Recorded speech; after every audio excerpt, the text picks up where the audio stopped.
ನಮ್ಮ ಕರ್ತನಾದ ಯೇಸು ಕ್ರಿಸ್ತನು ಶಿಲುಬೆಯ ಮೇಲೆ ನುಡಿದ 4ನೆಯ ಮಾತನ್ನು ಧ್ಯಾನ ಮಾಡಿಕೊಳ್ಳೋಣ. ಮತ್ತಾಯನು ಬರೆದ ಸುವಾರ್ತೆ 27ನೇ ಅಧ್ಯಾಯ 46ನೇ ವಚನ. ಏಲಿ ಏಲಿ ಲಾಮಾ ಸಬಕ್ತಾನಿ, ಅಂದರೆ ನನ್ನ ದೇವರೇ ಯಾಕೆ ನನ್ನನ್ನು ಕೈಬಿಟ್ಟಿದ್ದಿ ಎಂಬುದಾಗಿ ಯೇಸುಸ್ವಾಮಿ ಶಿಲುಬೆಯ ಮೇಲೆ ಮಾತಾಡ್ತಾ ಇದ್ದಾರೆ ತಂದೆಯನ್ನು ಕುರಿತು. ಯಾಕೆ ಆತನು ತಂದೆಯಿಂದ ಕೈಬಿಡಲ್ಪಟ್ಟನು ಎಂಬ ವಿಷಯವನ್ನು ತಿಳಿಯುವುದಕ್ಕಾಗಿ ನಾನು ನಿಮಗೆ 10 ಪಾಯಿಂಟ್ಗಳನ್ನು ನಿಮಗೆ ಹೇಳುತ್ತೇನೆ. ದಯಮಾಡಿ ವಿಡಿಯೋವನ್ನು ಕೊನೆಯ ತನಕ ನೋಡಬೇಕೆಂಬುದಾಗಿ ಕೇಳಿಕೊಳ್ಳುತ್ತೇನೆ. ಮೊದಲನೇದಾಗಿ, ಘಟಸರ್ಪದಿಂದ ಕಚ್ಚಲ್ಪಟ್ಟು ಸಾಯುವವರಾಗಿದ್ದ ನಮ್ಮನ್ನು ಬಿಡಿಸುವುದಕ್ಕಾಗಿ ನಮ್ಮ ಕರ್ತನಾದ ಯೇಸು ಕ್ರಿಸ್ತನು ಶಿಲುಬೆಯ ಮೇಲೆ ತಂದೆಯಿಂದ ಕೈಬಿಡಲ್ಪಟ್ಟನು. ಹೌದು ಪ್ರಿಯರೇ, ಸರ್ಪದಿಂದ ನಾವು ಕಚ್ಚಲ್ಪಟ್ಟು ಸಾಯುವವರಾಗಿದ್ದೆವು. ಅದರಿಂದ ನಮಗೆ ಜೀವ ಕೊಡುವುದಕ್ಕಾಗಿ ಆತನು ಶಿಲುಬೆಯ ಮೇಲೆ ತಂದೆಯಿಂದ ಕೈ ಬಿಡಲ್ಪಟ್ಟನು. ಇದೇ ವಿಷಯವನ್ನು ನಮ್ಮ ಕರ್ತನಾದ ಯೇಸು ಕ್ರಿಸ್ತನು ನಿಕೋದೇಮನಿಗೆ ಹೇಳುವ ರೀತಿ ಇದೇ ಆಗಿರುತ್ತದೆ. ಯಾವ ರೀತಿ ಮೋಶೆಯು ತಾಮ್ರದ ಸರ್ಪವನ್ನು ಮಾಡಿ ಜನರು ಜೀವದಿಂದ ಉಳಿಯಬೇಕೆಂದು ಎತ್ತರದಲ್ಲಿಟ್ಟನೋ, ಅದೇ ರೀತಿಯಲ್ಲಿ ನಮ್ಮ ಕರ್ತನಾದ ಯೇಸು ಕ್ರಿಸ್ತನು ನೋಡಿ ನಂಬುವವರೆಲ್ಲರಿಗೂ ನಿತ್ಯ ಜೀವವನ್ನು ಕೊಡಬೇಕೆಂಬುದಾಗಿ ಆತನು ಕೂಡ ಶಿಲುಬೆಯ ಮೇಲೆ ಎತ್ತರದಲ್ಲಿ ಇಡಲ್ಪಡಬೇಕು ಎಂಬುದಾಗಿ ಆತನಿಗೆ ಹೇಳ್ತಿದ್ದಾನೆ. ಹೌದು ಪ್ರಿಯರೇ, ಸರ್ಪದಿಂದ ಕಚ್ಚಲ್ಪಟ್ಟು ಸಾಯುವವರಾಗಿದ್ದ ನಮ್ಮನ್ನು ಬದುಕಿಸುವುದಕ್ಕಾಗಿ ಆತನು ಶಿಲುಬೆಯ ಮೇಲೆ ತಂದೆಯಿಂದ ಕೈ ಬಿಡಲ್ಪಟ್ಟನು. ಎರಡನೇದಾಗಿ, ಸತ್ತು ಹೋದ ಕಲ್ಲುಗಳಿಗೆ ಜೀವ ಕೊಡುವುದಕ್ಕಾಗಿ ನಾವು ನಿರ್ಜೀವ ಕಲ್ಲುಗಳಾಗಿ ಬಿಸಾಡಲ್ಪಟ್ಟಿದ್ದೆವು. ಆದರೆ ಈಗ ನಾವು ಕೂಡಿಸಲ್ಪಟ್ಟು ಆತ್ಮ ಸಂಬಂಧವಾದ ಮಂದಿರವಾಗಿ ಕಟ್ಟಲ್ಪಡುತ್ತಾ ಇದ್ದೇವೆ. ಈ ವಿಷಯವನ್ನು 1ನೇ ಪೇತ್ರ 2ನೇ ಅಧ್ಯಾಯ 5ನೇ ವಚನದಲ್ಲಿ ಬರೆಯಲ್ಪಟ್ಟಿದೆ. ನೀವು ಸಹ ಜೀವವುಳ್ಳ ಕಲ್ಲುಗಳಾಗಿದ್ದು ಆತ್ಮ ಸಂಬಂಧವಾದ ಮಂದಿರವಾಗಿ ಕಟ್ಟಲ್ಪಡುತ್ತಾ ಇದ್ದೀರಿ ಎಂಬುದಾಗಿ ಪೇತ್ರನು ಹೇಳುತ್ತಿದ್ದಾನೆ. ಈ ವಿಷಯವನ್ನು ಇನ್ನೂ ತಿಳ್ಕೊಳ್ಬೇಕಂದ್ರೆ ನೆಹೆಮೀಯನ ಗ್ರಂಥ 4ನೇ ಅಧ್ಯಾಯ 2ನೇ ವಚನದಲ್ಲಿ ಕಟ್ಟುವಂತ ಕೆಲಸವು ನಡೀತಾ ಇದೆ.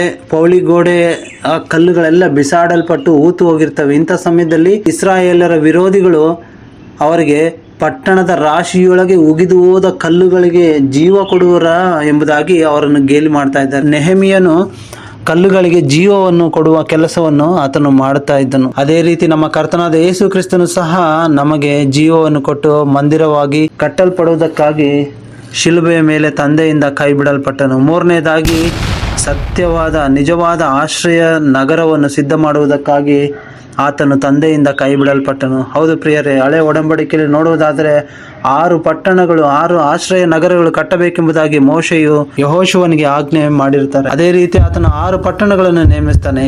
ತಿಳಿಯದೆ ಅಕಸ್ಮಾತ್ ಆಗಿ ಯಾರನ್ನಾದ್ರೂ ಕೊಂದು ಓಡಿ ಹೋಗಿ ಅದರಲ್ಲಿ ತಪ್ಪಿಸ್ಕೊಳ್ಬೋದು. ಅಂದರೆ ಬರಬೇಕಾಗಿರುವ ಮರಣದಿಂದ ತಪ್ಪಿಸಿಕೊಳ್ಳುವುದಕ್ಕಾಗಿ ಈ ಆಶ್ರಯ ನಗರವು ಸೃಷ್ಟಿ ಮಾಡಲ್ಪಡ್ತು.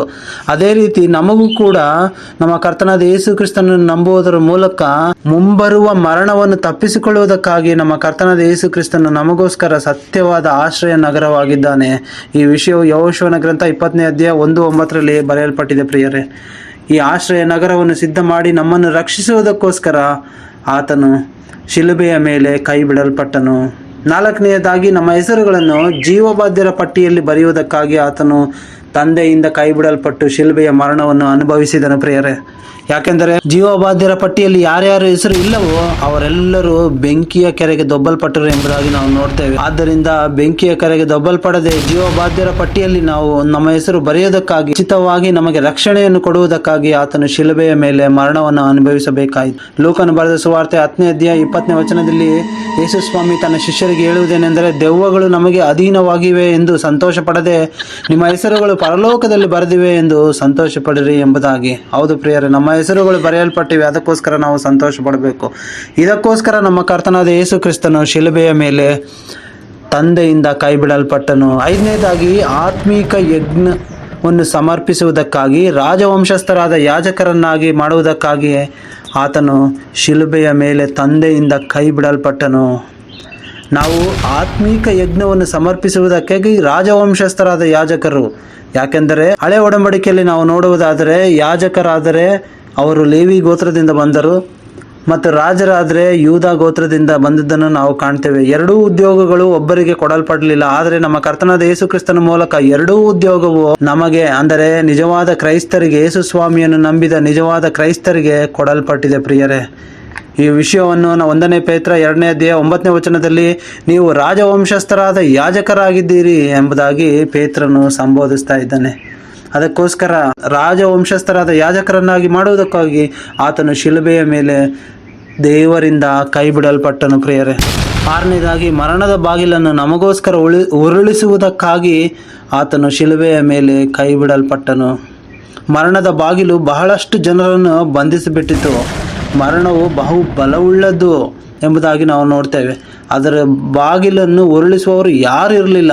ಮಾರ್ಕನು ಬರೆದ ಸುವಾರ್ತೆ 16ನೇ ಅಧ್ಯಾಯ 3-4 ವಚನದಲ್ಲಿ ಆ ಸ್ತ್ರೀಯರು ಯೇಸು ಸ್ವಾಮಿಯನ್ನು ನೋಡುವುದಕ್ಕೆ ಓಡಿ ಹೋಗುವಾಗ ಆ ದೊಡ್ಡ ಕಲ್ಲು ನಮಗೋಸ್ಕರ ಉರುಳಿಸುವವರು ಯಾರಿದ್ದಾರೆ ಎಂಬುದಾಗಿ ಮಾತಾಡ್ಕೊಳ್ತಾರೆ. ಆದರೆ ಅವರು ಕಣ್ಣೆತ್ತಿ ನೋಡಿದಾಗ ಅಷ್ಟರಲ್ಲಿ ಉರುಳಿಸಲ್ಪಟ್ಟಿರುವುದನ್ನು ನಾವು ನೋಡ್ತೇವೆ. ಆ ಕಲ್ಲನ್ನು ಉರುಳಿಸುವುದಕ್ಕೆ ಯಾರ ಕೈಯಲ್ಲೂ ಆಗಲಿಲ್ಲ. ಮರಣದ ಬಾಯಿಯನ್ನು ಬಲಹೀನ ಮಾಡುವುದಕ್ಕೆ ಯಾರ ಕೈಯಲ್ಲೂ ಆಗಲಿಲ್ಲ.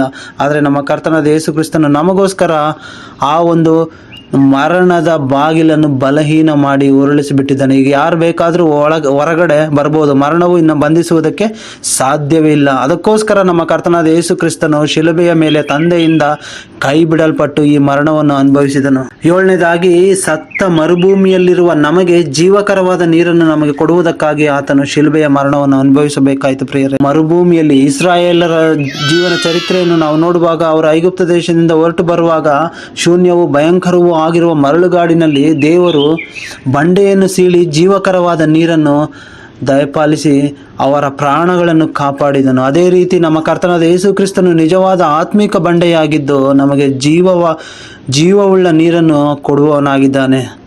ಅದರಿಂದ ನಮ್ಮ ಜೀವವು ಉಳಿದು ನಾವು ಪರಲೋಕ ರಾಜ್ಯದಲ್ಲಿ ಸೇರುವವರಾಗಿದ್ದೇವೆ. ಇದಕ್ಕೋಸ್ಕರ ನಮ್ಮ ಕರ್ತನಾದ ಯೇಸು ಕ್ರಿಸ್ತನು ಶಿಲುಬೆಯ ಮೇಲೆ ಮರಣವನ್ನು ಅನುಭವಿಸಿ ತಂದೆಯಿಂದ ಕೈ ಬಿಡಲ್ಪಟ್ಟನು.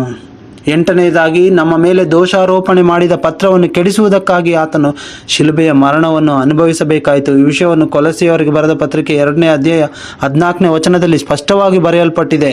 ನಮ್ಮ ಮೇಲೆ ದೋಷಾರೋಪಣೆ ಮಾಡಿದಂಥ ಆಜ್ಞಾರೂಪವಾಗಿದ್ದಂಥ ಪತ್ರವನ್ನು ಕೆಡಿಸಿ ಜಡಿದು ಇಲ್ಲದಂತಾಗಿ ಆತನು ಮಾಡಿದ್ದಾನೆ ಎಂಬುದಾಗಿ, ಶಿಲುಬೆಯ ಮೇಲೆ ಜಯೋತ್ಸವ ಮಾಡುತ್ತಾನೆ ಎಂಬಂತೆ ಶಿಲುಬೆಯ ಮೇಲೆ ಜಡಿದು ಇಲ್ಲದಂತಾಗಿ ಮಾಡಿದನು ಎಂಬುದಾಗಿ ಅಪೊಸ್ತಲನಾದ ಪೌಲನು ಕೊಲೊಸ್ಸೆಯವರಿಗೆ ಬರೆದ ಪತ್ರಿಕೆ 2ನೇ ಅಧ್ಯಾಯ 14ನೇ ವಚನದಲ್ಲಿ ಸ್ಪಷ್ಟವಾಗಿ ಹೇಳುವವನಾಗಿದ್ದಾನೆ. ಮತ್ತು 9ನೇದಾಗಿ ದೇವಜನರ ಬಾಧ್ಯತೆಯಲ್ಲಿ ಪಾಲ್ಗಾರರಾಗುವುದಕ್ಕೆ ನಮಗೆ ಯೋಗ್ಯತೆಯನ್ನು ಕೊಡುವುದಕ್ಕಾಗಿ ಎಂಬುದಾಗಿ ನಾವು ನೋಡ್ತೇವೆ. ಹೌದು ಪ್ರಿಯರೇ, ನಮ್ಮ ಕರ್ತನಾದ ದೇವರು ನಮಗೆ ದೇವಜನರ ಮಹಾಬಾಧ್ಯತೆ, ಪದವಿ, ದೊಡ್ಡ ಪದವಿ, ಆಧರಣೆ ಇವೆಲ್ಲವೂ ದಯಪಾಲಿಸ್ತಾನೆ. ಆ ಪದವಿಯಲ್ಲಿ ನಾವು ಕೂಡ ಪಾಲ್ಗಾರರಾಗುವಂತೆ ನಮಗೆ ಯೋಗ್ಯತೆಯನ್ನು ಆತನು ಕ್ರಿಸ್ತನ ಮೂಲಕ ದಯಪಾಲಿಸಿದನು ಎಂಬುದಾಗಿ ಕೊಲೊಸ್ಸೆಯವರಿಗೆ ಬರೆದ ಪತ್ರಿಕೆ 1ನೇ ಅಧ್ಯಾಯ 12ನೇ ವಚನದಲ್ಲಿ ನಾವು ನೋಡ್ತೇವೆ. ಯೋಗ್ಯತೆಯನ್ನು ನಮಗೆ ಕ್ರಿಸ್ತನಲ್ಲಿ ದಯಪಾಲಿಸಿದ್ದಾನೆ ಎಂಬುದಾಗಿ ನಾವು ನೋಡ್ತೇವೆ. ಇದಕ್ಕೋಸ್ಕರ ನಮ್ಮ ಕರ್ತನಾದ ಯೇಸು ಕ್ರಿಸ್ತನು ಶಿಲುಬೆಯ ಮೇಲೆ ಮರಣವನ್ನು ಹೊಂದಿ ತಂದೆಯಿಂದ ಕೈ ಬಿಡಲ್ಪಟ್ಟನು. 10ನೇದಾಗಿ ಪಿಶಾಚನು ಸೈತಾನನು ಆಗಿರುವ ಇಹಲೋಕಾಧಿಪತಿಯನ್ನು ಹೊರಗೆ ನೂಕಲ್ಪಡುವುದಕ್ಕಾಗಿ ನಮ್ಮ ದೇವರು ಶಿಲುಬೆಯ ಮೇಲೆ ತಂದೆಯಿಂದ ಕೈ ಬಿಡಲ್ಪಟ್ಟನು. ಈ ವಿಷಯವು ಯೋಹಾನನು ಬರೆದ ಸುವಾರ್ತೆ 12ನೇ ಅಧ್ಯಾಯ 31ನೇ ವಚನದಲ್ಲಿ ಯೇಸು ಸ್ವಾಮಿ ತಾನೇ ಹೇಳುತ್ತಿದ್ದಾನೆ, ಈಗ ಇಹಲೋಕಾಧಿಪತಿಯು ಹೊರಗೆ ನೂಕಲ್ಪಡ್ತಾನೆ ಎಂಬುದಾಗಿ. ಹೌದು, ಎಲ್ಲರ ಹೃದಯಗಳಲ್ಲಿ ಇದ್ದು ಎಲ್ಲರಿಂದ ದೇವರಿಗೆ ವಿರುದ್ಧವಾದ ಕೆಲಸಗಳನ್ನು ಮಾಡಿಸಿ ಎಲ್ಲರನ್ನು ನರಕಕ್ಕೆ ತಳ್ಳುತ್ತಿದ್ದ ಇಹಲೋಕಾಧಿಪತಿಯು ಹೊರಗೆ ನೂಕಲ್ಪಟ್ಟು ಈಗ ಕ್ರಿಸ್ತನನ್ನು ನಂಬುವವರೆಲ್ಲರೂ ದೇವರಿಗೆ ಆಲಯವಾಗಿದ್ದಾರೆ. ದೇವರಿಂದ ದೊರಕಿ ನಿಮ್ಮೊಳಗೆ ನೆಲೆಗೊಂಡಿರುವ ಪವಿತ್ರಾತ್ಮನಿಗೆ ನಿಮ್ಮ ದೇಹವು ಗರ್ಭಗುಡಿಯಾಗಿದೆ ಎಂಬುದಾಗಿ ಅಪೊಸ್ತಲನಾದ ಪೌಲನು ಹೇಳುವವನಾಗಿದ್ದಾನೆ. ಹೌದು, ಈಗ ಇಹಲೋಕಾಧಿಪತಿ ಹೊರಗೆ ಹೋಗಿ ಆತ್ಮನು ನಮ್ಮಲ್ಲಿ, ದೇವರಾತ್ಮನು ನಮ್ಮಲ್ಲಿ ವಾಸ ಮಾಡುವವನಾಗಿದ್ದಾನೆ. ಈ ಒಂದು ಒಳ್ಳೆಯ ಕಾರ್ಯಕ್ಕಾಗಿ ನಮ್ಮಲ್ಲಿ ದೇವರಾತ್ಮನು ವಾಸ ಮಾಡುವುದಕ್ಕಾಗಿ ಆತನು ಶಿಲುಬೆಯ ಮೇಲೆ ಮರಣವನ್ನು ಅನುಭವಿಸಿ ತಂದೆಯಿಂದ ಕೈ ಬಿಡಲ್ಪಟ್ಟನು. ಪ್ರೇರೆ, ನಾನು ಕೆಲವು ಪಾಯಿಂಟ್ಗಳನ್ನು ಮಾತ್ರ ನಿಮ್ಮ ಮುಂದೆ ಹೇಳಿದ್ದೇನೆ. ಇನ್ನು ಆತನು ಮಾಡಿದ್ದು ಇನ್ನೂ ಬಹಳಷ್ಟು ಉಂಟು. ಅದನ್ನು ಒಂದೊಂದಾಗಿ ಬರೆಯಬೇಕಾದರೆ ಇಡೀ ಲೋಕವೇ ಸಾಲದೆ ಓದಿತು ಎಂಬುದಾಗಿ ಯೋಹಾನನು ಹೇಳುವ ರೀತಿಯಲ್ಲಿ ಆತನು ಮಾಡಿದ ಉಪಕಾರವು ಅಷ್ಟಿಷ್ಟಲ್ಲ, ಬಹಳಷ್ಟಿದೆ. ನಮಗೋಸ್ಕರ ಆತನು ಶಿಲುಬೆಯ ಮರಣವನ್ನು ಅನುಭವಿಸಿ ತಂದೆಯಿಂದ ಕೈ ಬಿಡಲ್ಪಟ್ಟನು. ಮೊದಲನೇದಾಗಿ ಹೇಳ್ತಾ ಹೋಗ್ತೀನಿ ನೋಡ್ರಿ ಪ್ರಿಯರೇ, ಸರ್ಪದಿಂದ ಕಚ್ಚಲ್ಪಟ್ಟು ಸಾಯುವವರಾಗಿದ್ದ ನಮ್ಮನ್ನು ಬಿಡಿಸುವುದಕ್ಕಾಗಿ ಆತನು ಕೈ ಬಿಡಲ್ಪಟ್ಟನು. ಸತ್ತು ಹೋದ ಕಲ್ಲುಗಳಿಗೆ ಸಮಾನವಾದ ನಮ್ಮನ್ನು ಜೀವ ಕೊಡುವುದಕ್ಕಾಗಿ ಆತನು ಶಿಲುಬೆಯ ಮರಣವನ್ನು ಅನುಭವಿಸಿದನು. ಸತ್ಯವಾದ ಆಶ್ರಯ ನಗರವನ್ನು ನಮಗೆ ಸಿದ್ಧ ಮಾಡುವುದಕ್ಕಾಗಿ ಆತನು ದೇವರಿಂದ ಕೈ ಬಿಡಲ್ಪಟ್ಟನು. ಜೀವವಾದ್ಯರ ಪಟ್ಟಿಯಲ್ಲಿ ನಮ್ಮ ಹೆಸರನ್ನು ಬರೆಸುವುದಕ್ಕಾಗಿ ಆತನು ದೇವರಿಂದ ಕೈ ಬಿಡಲ್ಪಟ್ಟನು. ಪ್ರಿಯರೇ, ಆತ್ಮೀಕ ಯಜ್ಞಗಳನ್ನು ಸಮರ್ಪಿಸುವವರಾಗುವಂತೆ ನಾವು ರಾಜವಂಶಸ್ಥರಾದ ಯಾಜಕರನ್ನಾಗಿ ಮಾಡುವುದಕ್ಕಾಗಿ ಆತನು ಶಿಲುಬೆಯ ಮರಣವನ್ನು ಅನುಭವಿಸಿದನು. ಮರಣದ ಬಾಗಿಲನ್ನು ನಮಗೋಸ್ಕರ ಉರುಳಿಸುವವನು ಆತನೇ ಎಂಬುದಾಗಿ ಸ್ಪಷ್ಟವಾಗಿ ಶಿಲುಬೆಯ ಮೇಲೆ ಆತನು ತೋರಿಸಿಕೊಡುವುದಕ್ಕಾಗಿ ಶಿಲುಬೆಯ ಮರಣವನ್ನು ಅನುಭವಿಸಿ ತಂದೆಯಿಂದ ಕೈಬಿಡಲ್ಪಟ್ಟನು. ಸತ್ತ ಮರುಭೂಮಿಯಲ್ಲಿರುವ ನಮಗೆ ಜೀವಕರವಾದ ನೀರನ್ನು ಕೊಟ್ಟು ನಮ್ಮನ್ನು ಬದುಕಿಸುವ ದೇವರು ಆತನೇ ಎಂಬುದಾಗಿ ತೋರಿಸಿಕೊಡುವುದಕ್ಕಾಗಿ ಆತನು ಶಿಲುಬೆಯ ಮರಣವನ್ನು ಹೊಂದಿ ತಂದೆಯಿಂದ ಕೈ ಬಿಡಲ್ಪಟ್ಟನು. ಪ್ರಿಯರೇ, ನಮ್ಮ ಮೇಲೆ ದೋಷಾರೋಪಣೆ ಮಾಡಿದಂಥ ಪತ್ರವನ್ನು ಕೆಡಿಸುವುದಕ್ಕಾಗಿ ಆತನು ಶಿಲುಬೆಯ ಮರಣವನ್ನು ಅನುಭವಿಸಬೇಕಾಯಿತು. 9ನೇದಾಗಿ, ದೇವರ ಜನರ ಬಾಧ್ಯತೆಯಲ್ಲಿ ಪಾಲುಗಾರರಾಗುವುದಕ್ಕೆ ನಮಗೆ ಯೋಗ್ಯತೆಯನ್ನು ಕೊಡುವುದಕ್ಕೆ ಆತನು ಶಿಲುಬೆಯ ಮರಣವನ್ನು ಹೊಂದಿದನು. ಪಿಶಾಚನು ಸೈತಾನನು ಆಗಿರುವ ಇಹಲೋಕಾಧಿಪತಿಯನ್ನು ಹೊರಗೆ ನೂಕುವುದಕ್ಕಾಗಿ ಆತನು ಶಿಲುಬೆಯ ಮರಣವನ್ನು ಅನುಭವಿಸಿ ದೇವರಿಂದ ಕೈಬಿಡಲ್ಪಟ್ಟನು.